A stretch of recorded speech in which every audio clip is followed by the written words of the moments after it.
Afternoon. কেমন আছো তোমরা সবাই? আশা করি তোমরা সবাই ভালো আছো। আর আমি দেখতে পাচ্ছ কতটা ভালো আছি। জল পড়ছে টপ টপ করে, গরমে ঘেমে ঘেমে জল পড়ছে দেখো। তাও ছাড় নেই, কাজ করতেই হবে। তাও আর শিলনোড়াতে বেটে রান্না করতে হবে, বুঝেছো? তাও বলবে কি কাজ করে, তোমাদের তো শুধু রান্নাই, কিন্তু রান্নাটা করতে যে কত কষ্ট হয় সেটা আর কেউ বোঝে না, বলো কেউ বুঝবে? তো আজকে আমি কি কাজ করেছি, সকাল থেকে আসতে পারিনি। সকালে তো রান্না করেছি, একবার রান্না হয়ে গেছে। সকালে একবার রান্না হয়েছে, যে এখন আবার করছি। সকালে একবার রান্না হয়েছে, পটল দিয়ে আলু দিয়ে কচু দিয়ে সবজি হয়েছে। এখন আমি করব লতি করব, দেখো লতি। আর করব হচ্ছে ঘি করলা ভাজা। লতি করবো আর ঘি করলা ভাজা করব এখন আর কি এই মুহূর্তে। আর তার মাঝখানে কি করেছি দেখো, তার মাঝখানে সকালবেলাতে উঠে ওই কাজ করে, আজকে স্নান করে নিয়েছি সকালবেলাতেই। কাজ করে বাসি কাজ করে, বাসি কাজ যা ছিল কমপ্লিট করে একবারই স্নান করে নিয়েছি। আবার বিকেলে করব, কেন যা অবস্থা আমার, একবার স্নান করলেই গরমে কাজ হয় না, দুবার তিনবার করতে হয়। ঠান্ডাও লেগে গেছে করতে। এরপরে বাড়িতে তো ঘাসে ভর্তি হয়ে গেছে। বরমশাইকে বলছি, বরমশাই কাজের জন্য ফাঁকাই পায় না, টাইমই পায় না। আজ দেবো কাল দেবো, আজ দেবো কাল দেবো, দাঁড়াও দাঁড়াও, আজকাল আজকাল বাইরে থাকবো। ও বাড়িতে থাকেই না, টাইম পায় না। সত্যি কথা বলতে কাজে ব্যস্ত হয়ে গেছে, ও টাইম পায় না। এবার ওকে আমি কালকে বলেছি, বললো ঠিক আছে আমার দোকানে একটা স্প্রে আছে এনে দেবো। ও স্প্রে না, বোতল ছিল, বোতলটাকে ফুটো করা হয়েছে, বালতিতে গোলানো হয়েছে ওষুধটা। সেই ওষুধটা বোতলে করে দিয়ে পুরো বোতলে করে স্প্রে করে দিয়েছি ঘাসগুলোতে। কতটা টাইম লাগে! আর সেই রোদের মধ্যে পুরো একদম বাড়িতে যত ঘাস ছিল, এই দিকে ওই দিকে, যেখানে আমি বাসন ধুই ওই দিকে, তারপরে রাস্তা দিয়ে যদি নামা ওঠা করি ওই দিকে প্রচুর দুব্ধ ঘাস হয়ে গেছিল। সেই ঘাসগুলোতে পুরো স্প্রে করে দিয়েছি। আমার এই যেই সাইডে জামা কাপড়গুলো মিলি ওই সাইডে। এবারে দেখলাম বরের জন্য ওয়েট করে থাকলে চলবে না, যে যতক্ষণ নিজে করতে পারবো ততক্ষণ নিজেকেই করতে হবে। আমি আরও আগে যদি এই স্প্রেটা করে দিতাম তাহলে এতটা জঙ্গল হতো না। অতিরিক্ত জঙ্গল হয়ে গেছে। আর তখন রাত্রেবেলা 7:30 7টা অন্ধকার, 5:30 7টা এরকম সময় ছেলে পড়ে আসে। ওই জন্য পুরো একদম স্প্রে করে দিয়েছি। ওইখানে করতে গিয়ে আমার দেরি হলো রান্না, তাহলে আমার আরও আগে রান্না হয়ে যেত। আমি তো ভেবেই নিয়েছি সকালে আমার আজকে দুবার রান্না করতেই হবে, আবার রাতে রুটি আছে, তো করে নিই দুপুরবেলাটা। হ্যাঁ, তো ওইখানে দেরি হয়ে গেল। যে একদিকে তো কাজ হয়েছে, ওইখানে যদি ওষুধটা দিয়ে দিয়েছি, এবার ঘাসগুলো, অত ঘাস তো হাত দিয়ে টেনে টেনে তোলা সম্ভব না, বলো প্রচুর ঘাস হয়েছে। অত ঘাস টেনে টেনে তোলা সম্ভব না, আর বলাও যায় না রাতের কথা। এই যে বর্ষা হচ্ছে, এই বর্ষা বৃষ্টি হচ্ছে, তো রোদ উঠেছে, রোদ উঠার জন্য আমি ওইটা দিয়ে দিলাম। ভালোই হয়েছে, রোদটা মানে হয়েছে বলে ওটা দিলে, রোদে দিলে ভালো হয়। তো এই টাইমে রোদ হয়েছে, দিয়ে দিয়ে আবার যদি বর্ষা নেমে থাকে তাহলে আরও একদম পুরো ভর্তি হয়ে যাবে ঘাসে। বাড়ি তাহলে ঘাসে ভর্তি হয়ে যাবে, পা দেওয়ার জায়গা থাকবে না, এরকম ব্যাপার। ওই জন্য আমি পুরোই দিয়ে দিলাম। হ্যাঁ, আবার যদি হয়, এবার বুদ্ধিটা আমি পেয়ে গেছি, এবার যখনই ঘাস হবে আমি ওইভাবে পুরো একদম দিয়ে দেবো। ওই বরের ভরসা করবো না, ওই বর আমাকে বাড়িতে থেকে ঘাস পরিষ্কার করে দেয়, ওই ভরসার আমি করছি না। বাড়িটাতে আমি আর আমার ছেলে যেহেতু থাকি, আমাদেরই কেয়ার করে থাকতে হবে, বুঝেছ? পুরো বাড়িটাকে ঝকাঝক করে রেখে দেবো। ওই ঘাসগুলো মরে গেলে এমনিতেই পরিষ্কার হয়ে যাবে জায়গাটা, পুরো ঝাড় দিয়ে একদম ঘাসগুলো একদম মরে যখন যায় তখন কোদালে করে সরিয়ে বাইরে ফেলে দিয়ে আসতে হবে জঙ্গল, তাহলে জায়গাটা পরিষ্কার হয়ে গেল, তাই না? এই করতে হচ্ছে, করলাম, ওই জন্য ওইদিকে টাইমটা চলে গেছে, বুঝেছ? এই যে এখন রান্না, আর বুঝতেই পারছো রান্নাঘরে আমার কেমন গরম। ঠিক আছে, এই গরমে মুখটা পুড়ছে, গত শরীরটা পুড়ছে, বুকটা পুড়ছে, মনটা পুড়ছে গরমে। আর গরমে ফোনগুলো গরম হয়ে যাচ্ছে, বুঝলে? ফোন তো প্রচুর গরম হয়ে যাচ্ছে।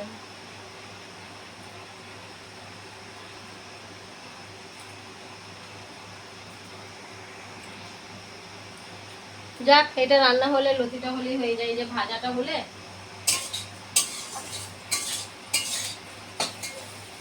ভাজাটা হলেই হয়ে যায়। ভাজাটা লতিটা চাপিয়ে দেবো, ব্যাস বাইরে গিয়ে বসবো, বাইরে হাওয়াতে একটু গিয়ে বসবো।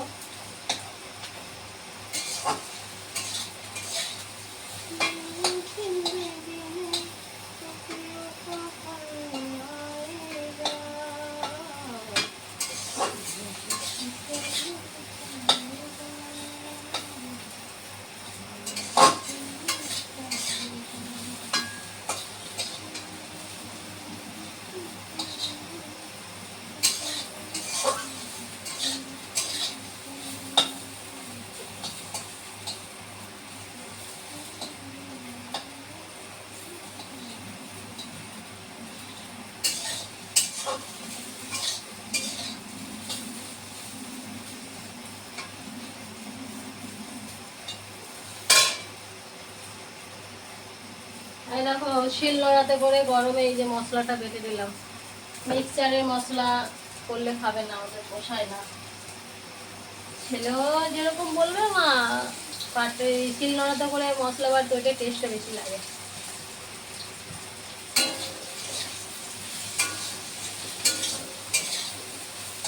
ঘি করলা ভাজা হচ্ছে।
ভাজা হয়ে গেছে।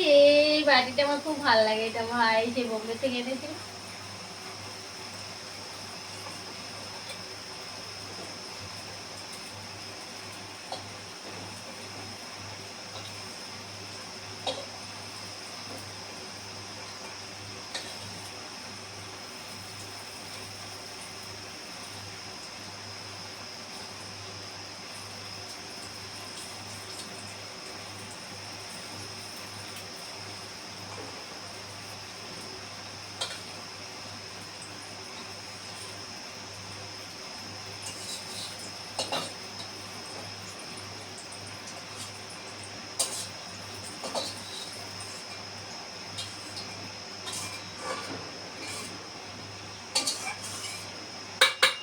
ভাজা হয়ে গেছি, এইবার লতিটা চাপিয়ে দিই।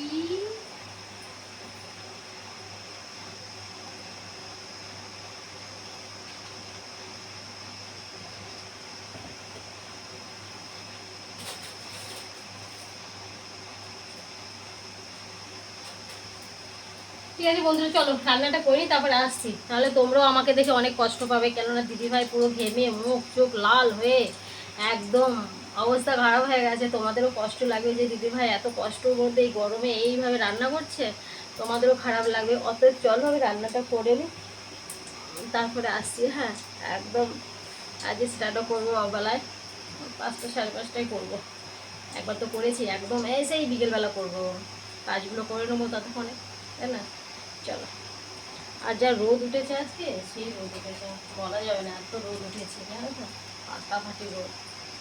ভালো দিনে ওষুধটা দিয়েছে, এখন দারুণ দিনে ওষুধটা দিয়েছি।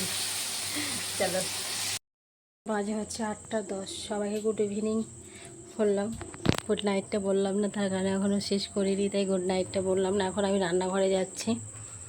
তো তখন দুপুরবেলা বৃষ্টি এসেছিলো, তারপরে কাজও ছিল, অনেক কাজ ছিল, এর জন্য আর আসা হয়নি তোমাদের কাছে গো। প্রচণ্ড চাপ ছিল আজকে, অনেক চাপ ছিল আজকে। আমি আজকে স্নানই করলাম কটার সময়, তোমাদের বললাম না আমি আজকে বিকেলে স্নান করবো, সত্যি বিকেলেই স্নান করেছি। তখন বাজে হচ্ছে 6টা, হ্যাঁ 6টা, সাড়ে 6টা বাজে, 6:30 6:45 এরকম সময় আজকে আমি স্নান করেছি। 6:30 6:45 আজকে স্নান করেছি আমি। তাও দেখো ঘেমে অস্থির হয়ে যাচ্ছি, ঘাম আছে। এখন আমি রুটি করব, আমার রান্নাঘরে দেখতে হবে, যখনই দেখতে হবে রান্নাঘরে, বুঝেছ। মাথায় জল নিয়েছি, সিঁদুরও করিনি, রাত্রেবেলা স্নান করেছি। চুলটা রাত্রেবেলা দেখো ভিজে গেছে এইটুকু, ফ্যানের নিচে শোয়ারও আজকে টাইম পাইনি। আমারও স্প্রে করতে গিয়ে পুরো টাইমটা এখানে চলে গেছে। আবারও বলছি, এখন আমি আটা মাখবো রুটি করার জন্য, বুঝেছ। বরমশাই বাড়িতে এসেছিলো, আবার ওকে দোকানে পাঠিয়েছি। আটা, নুন আর তেল বারন্ত হয়ে গেছে, দুটো আনতে পাঠিয়েছি। আর আজকে রেকর্ড, আজকে কেন কদিন থেকেই, আজকে আমি সারাদিনে ভাত খাইনি। আজকে আমি যেই টাইমে ভাত খাবো সেই টাইমে আম দিয়ে মুড়ি খেয়েছি আর 2 পিস কলা খেয়েছি। আম দিয়ে মুড়ি আর 2 পিস কলা আজ সারাদিনের খাবার। আর এই দেখো ভাত রয়েছে, দেখো ভাত রয়েছে, জল ঢেলে রেখেছি। ভাতে জল ঢেলে রেখেছি। এখন যদি তোমাদের দাদাভাই বলে রুটি করো তাহলে রুটি করব, আর যদি বলে না রুটি করতে হবে না, মুড়ি খেয়ে নাও, করবো না।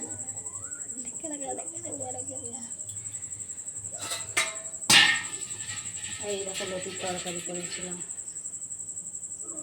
আজকে লতি করেছিলাম। লতির তরকারি কেউ খায়নি, পুরো ধরা রয়েছে। ছেলেটা একটুখানি খেয়েছে আর পুরো ধরাই রয়েছে, দেখেছ।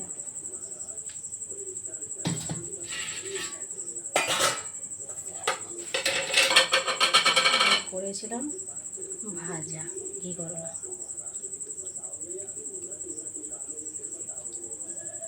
ঘি করলা ভাজা আর লতি।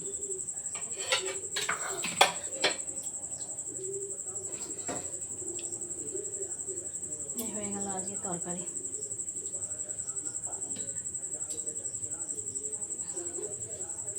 দাদাভাই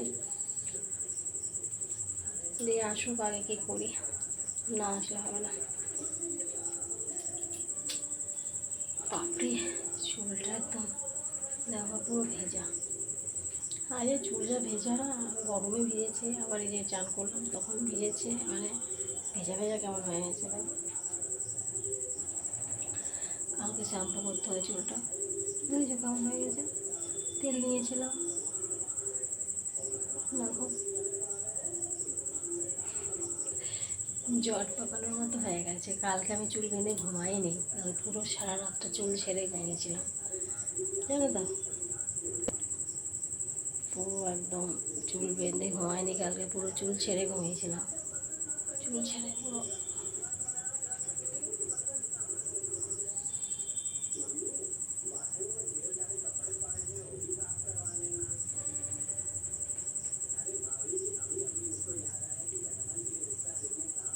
টিকটিকি উপরে মাথার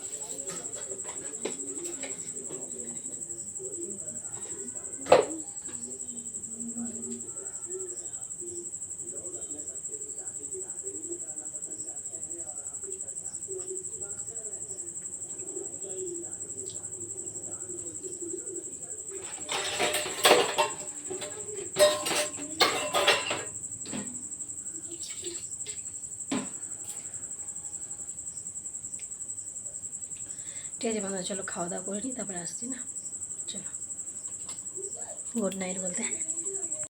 হ্যালো বন্ধুরা, এখন বাজে হচ্ছে 9:42, ঠিক আছে।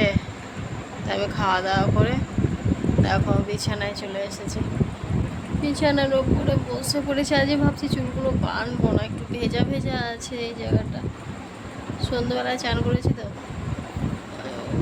ভেজা আছে চুলটা, বাঁধলাম না, রেখে দিলাম, থাক বাঁধবো না। গরমে দেখেছো ঘেমে অস্থির, ঘামতেই থাকছি সারাদিন, ঘেমেই চলেছি। সবাই শুয়ে পড়েছে, আমি বাকি আছি, কথা বলছি তোমাদের সঙ্গে।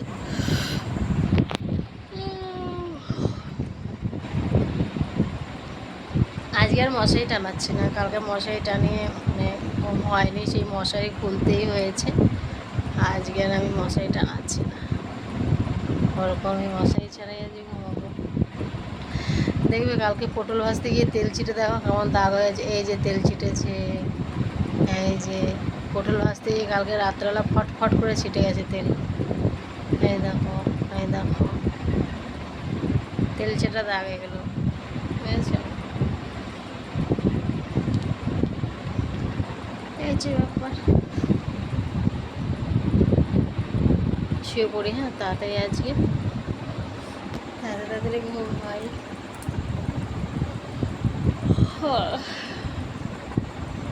ঠিক আছে বন্ধুরা, চলো আজকে ঘুম পাবে না কেন, আজকে কাজটা একটু বেশি করা হচ্ছে, বুঝেছো? ওই ঘুমটা পাচ্ছে। চলো আজকের মতো সবাইকে গুড নাইট, সবাইকে টাটা, সবাইকে বাবাই, সবাই ভালো থেকো। ঠিক আছে, তো দেখা হচ্ছে কালকে সকালবেলায়। টাটা। কালকের দিয়ে একটুখানি রেস্ট পাবো আমি।